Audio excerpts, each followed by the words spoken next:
एक समय की बात है, घने जंगल के किनारे एक ऊंट और एक सियार रहते थे। दोनों की कदकाठी और स्वभाव में बहुत अंतर था, लेकिन दिल के बड़े अच्छे दोस्त थे।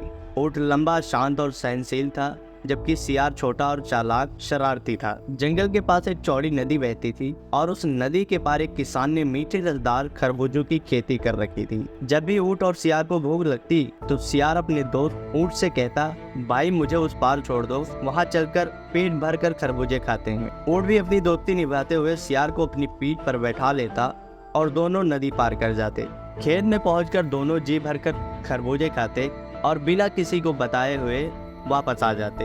यह सिलसिला कई दिन तक चलता रहा। एक दिन फिर वही हुआ। दोनों दोस्त नदी पार कर किसान के खेत में जा पहुंचे। मीठे खरबूजे देखकर दोनों के मुंह में पानी आ गया। सियार ने थोड़ी ही देर में अपने छोटे छोटे पेट को भर लिया और मजाक में कहने लगा, अब मेरा मन कह रहा है कि मैं जोर जोर से चिल्लाऊं। ऊंट ने चौंकते हुए कहा, क्या पागल हो गया है? अगर तू चिल्लाएगा तो किसान जाग जाएगा और हमें भागने का मौका भी नहीं मिलेगा। सियार ने हंसते हुए कहा, क्या करूं दोस्त, खाने के बाद मेरा गाने का मन करता है, ये तो आदत है मेरी। ऊंट ने समझाया, रोका, पर सियार कहाँ मानने वाला था। वो जोर जोर से चिल्लाने लगा, आहा क्या मजे हैं, क्या मीठे खरबूजे हैं। अब किसान की नींद खुल जाती है। उसने लाठी उठाई और भागा खेतों की ओर। सियार तो छोटा था, वो झाड़ियों में छुपकर निकल भागा, लेकिन ऊंट तो बड़ा और धीमा था। किसान ने उसे पकड़ लिया और जमकर पीटा।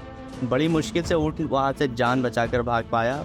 अब ऊंट बहुत दुखी था और नाराज था, फिर भी उसने अपनी दोस्ती का धर्म निभाया। वापस लौटते समय सियार ने जब नदी पार करने के लिए कहा तो ऊंट ने बिना कुछ कहे उसे अपनी पीठ पर बैठा लिया।